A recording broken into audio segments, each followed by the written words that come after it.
बताया ये जा रहा है कि डोनाल्ड ट्रंप को अमेरिकन इंटेलिजेंस एजेंसीज की तरफ से एक खुफिया रिपोर्ट सौंपी गई है और जिसमें ये कहा गया है कि ईरान ने एक बड़ा प्लान तैयार किया है कि हो सकता है आने वाले कई महीनों तक, हो सकता है साल से भी ज्यादा, ईरान हॉर्मूज को नहीं खोलेगा, स्ट्रेट ऑफ हॉर्मूज को ईरान नहीं खोलेगा। इस तरह की जानकारी डोनाल्ड ट्रंप को दी गई है, जिसके बाद डोनाल्ड ट्रंप ने चेतावनी जारी करते हुए कहा कि अगर 48 घंटे में ईरान ने हॉर्मूज को नहीं खोला तो ईरान को बर्बाद कर दिया जाएगा। अपने सोशल मीडिया पर डोनाल्ड ट्रंप की तरफ से यह वार्निंग जारी की गई है और जिसका टाइम 48 घंटे तय किया गया, जो कि 6 तारीख को शाम को 8 बजे खत्म हो जाएगा।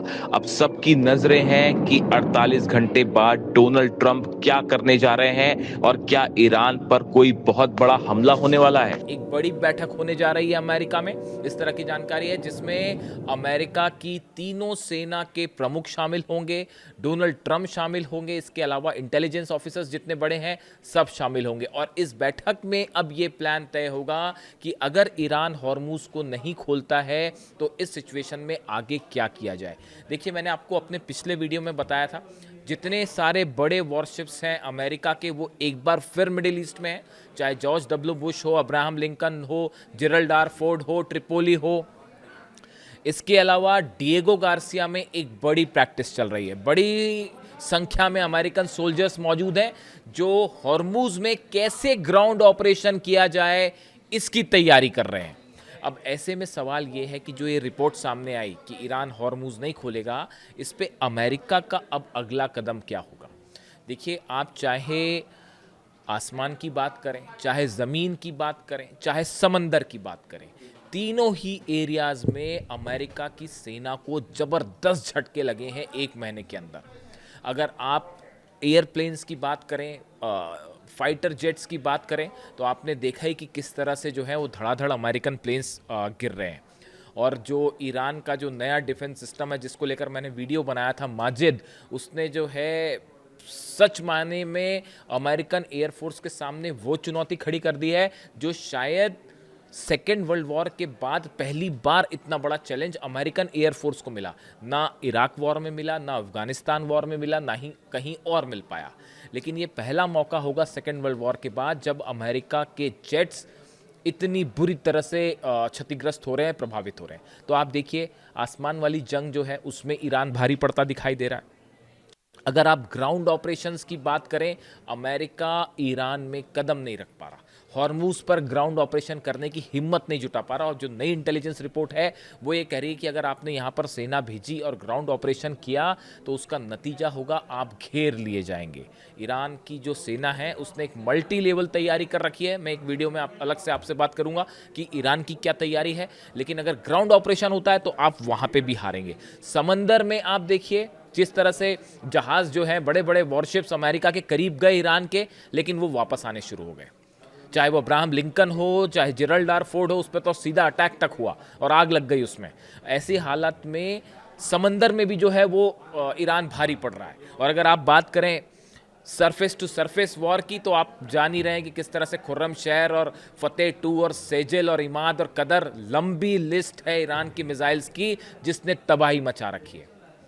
यानी डोनाल्ड ट्रंप तीनों ही जंग में हार रहे हैं, चाहे वो समंदर की जंग हो, चाहे ज़मीन की जंग हो, चाहे आसमान की जंग हो।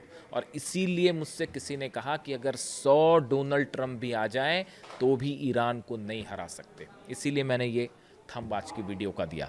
तो देखिए, इस प्लान के बाद बड़ा कुछ बदलता हुआ दिखाई दे रहा है कि अगर ईरान ने हॉर्मूज नहीं खोला तो क्या होगा।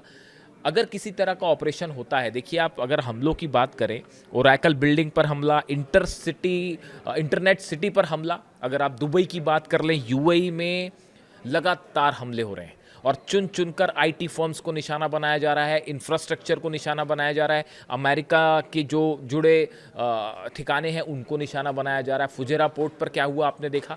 यानी यूएई लगातार निशाने पर है और अब हिट हो रहा है बिजनेस सेक्टर, इकोनॉमी सेक्टर। और इसका अभी तक मैं एक रिपोर्ट पढ़ रहा था, उसमें ये कह दिया गया है कि अभी तक जितना नुकसान हो चुका है अरब देशों को, उसको वापस आने में ही 5 साल, उसकी भरपाई करने में 5 साल लगेंगे।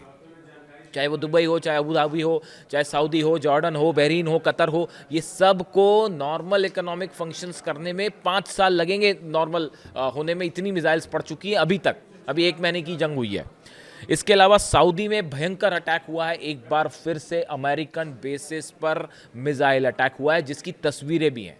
यानी देखिए सऊदी में इसमें हालांकि मेरे एक मित्र हैं, वो यूएई में रहते हैं, उनसे मेरी चर्चा हो रही थी, तो वो इस बात को लेकर उनका ये पॉइंट ऑफ व्यू था, जो उन्होंने ये कहा कि देखिए सऊदी से ज़्यादा हमले यूएई पे हुए हैं और दोनों के हमलों का नेचर थोड़ा सा अलग है। अगर आप देखें सऊदी में जो निशाना बनाया जा रहा है वो अमेरिकन बेसिस को निशाना बनाया जा रहा है। अमेरिका की सेना से जुड़े इंस्टॉलेशंस पर ज़्यादा हमले हो रहे हैं, उस एयरपोर्ट पर हमले हो रहे हैं जहां अमेरिकन सोल्जर्स हैं, या फिर ऐसे ठिकानों पर जो मिलिट्री बेस है बाय एंड लार्ज। लेकिन यूएई पे हमले कहाँ पे हैं? ओरेकल पर हमला हो रहा है, जो आईटी फर्म्स हैं उनको निशाना बनाया जा रहा है, इंडस्ट्रियल एरिया को निशाना बनाया जा रहा है, इंडस्ट्रियल हब्स को निशाना बनाया जा रहा है। यानी दोनों के नेचर में थोड़ा सा डिफरेंस है। अब ये एनालाइज करने की ज़रूरत है, क्या इसकी वजह ये है कि यूएई ज़्यादा एग्रेसिव है ईरान के खिलाफ एक्शन करने को लेकर, इस तरह की जो बातें हैं। आप देखें बहरीन में एक बार फिर बड़ा हमला हुआ है, मिसाइल अटैक हुआ है बहरीन में, और उसकी तस्वीरें भी सामने हैं, और एक इंडस्ट्रियल और कमर्शियल एरिया है, उसके ऊपर बहरीन पर जो है वो मिसाइल गिरी है और वहाँ पे भयंकर नुकसान की खबर है। यानी बहरीन फिर टारगेट पर है। इसके अलावा आप बात करें कुवैत की जो मीना अल अहमदी रिफाइनरी है, इस पर मल्टीपल स्ट्राइक्स हो रही हैं। यानी एक बार खबर आई, एक्चुअली कल सुबह के समय ये खबर आई थी कि मीना अल अहमदी रिफाइनरी पर जो है ड्रोन अटैक हुआ है और वहाँ आग लग गई है, और कल शाम होते होते यानी 4 अप्रैल की रात होते होते फिर से ये खबर आ गई कि कुवैत की रिफाइनरी पर फिर हमला हो गया। ये जो हमले हो रहे हैं लगातार 6 देशों पे भयंकर, और इराक में तो पता ही है आपको हाल क्या है बगदाद का। तो ये जो हमले हो रहे हैं ये जवाब है उन हमलों का जो तेहरान पर किए जा रहे हैं। तेहरान में ईरान में भयंकर बमबारी हो रही है। देखिए पुलों पर निशाना बनाया जा रहा है, यूनिवर्सिटीज़ पर निशाना बनाया जा रहा है, अस्पतालों पर निशाना बनाया जा रहा है। ऐसा लगता है कि एक जो अगर ये पायलट वाला कांड नहीं होता, अमेरिका के 5 जेट्स जो गिरे अलग अलग हेलीकॉप्टर समेत, अगर ये ना गिरे होते और खासकर वो पायलट ना गायब हुआ होता, तो शायद ये हमले और कहीं ज़्यादा हो गए होते। ये जो इजराइल की तरफ से 2 स्ट्राइक थोड़ी कम की गई, उसकी वजह ये थी कि अमेरिका वहाँ पे खोज रहा था अपने पायलट को। इस चक्कर में इजराइल की तरफ से हमले कुछ कम हुए कल, वरना ईरान पे ज़बरदस्त बमबारी हो रही है। और ये जो हमले इजराइल और अमेरिका की तरफ से हो रहे हैं, आप देखें आम जनता को हिट किया जा रहा है वहाँ पे। यानी ऐसा लगता है कि युद्ध में इससे घटिया स्तर पर कोई और नहीं जा सकता। हकीकत ये है, वॉर क्रिमिनल्स कह रहे हैं कई लोग, तो इस तरह की तमाम बातें हैं। कई सारे जो कानून के जानकार हैं इंटरनेशनल, उनका ये कहना है कि अमेरिका और इजराइल ने जो हमले किए हैं ये वॉर क्राइम के तहत आते हैं। जिस तरह से स्ट्राइक की गई है ईरान में और इजराइल में, छोटे छोटे बच्चों को निशाना बनाया जा रहा है। आप हालात देखिए बहुत, लेकिन उसके बाद भी ईरान जुटा हुआ है। मैं अगले वीडियो में आपको एग्जैक्ट बताऊंगा कि ईरान की क्या प्लानिंग है और ईरान अब आगे क्या करना चाहता है। लेकिन आप देखिए जो हॉर्मुज वाली फिर से एक बात है कि अब डोनाल्ड ट्रंप आगे क्या करेंगे। डोनाल्ड ट्रंप बुरी तरह से फंस गए हैं कि अब अगर ग्राउंड ऑपरेशन करते हैं तो ग्राउंड ऑपरेशन करने के लिए उनको चाहिए अरब देशों की मदद। बिना अरब देशों की मदद के ग्राउंड ऑपरेशन नहीं हो सकता, क्योंकि आप ईरान के 1000 किलोमीटर के डिस्टेंस पर जैसे ही अमेरिकन जहाज आए, चाहे वो ट्रिपोली आए, चाहे अब्राहम लिंकन आए या जेरल्ड आर फोर्ड आए, उस पर सीधा मिसाइल स्ट्राइक्स होंगी। यानी ये डिस्टेंस आपको मेंटेन करना है। दूसरी चीज़ ये है कि अगर ग्राउंड ऑपरेशन आप करते हैं तो बिना बैकिंग के वो ग्राउंड ऑपरेशन नहीं हो सकता। लगातार इस तरह की खबरें आई। देखिए परसों रात को एक इंटरेस्टिंग खबर थी। इंटरेस्टिंग क्या खबर थी? हमलों की खबर थी।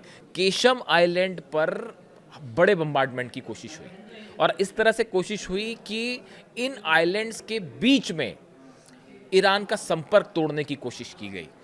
मूसा आइलैंड है, केशम आइलैंड है, खार्ग आइलैंड है। ये 3 जगह ऐसी हैं जिस पर कब्जा करना बेहद ज़रूरी है अगर आप हॉर्मुज को कंट्रोल करना चाहते हैं।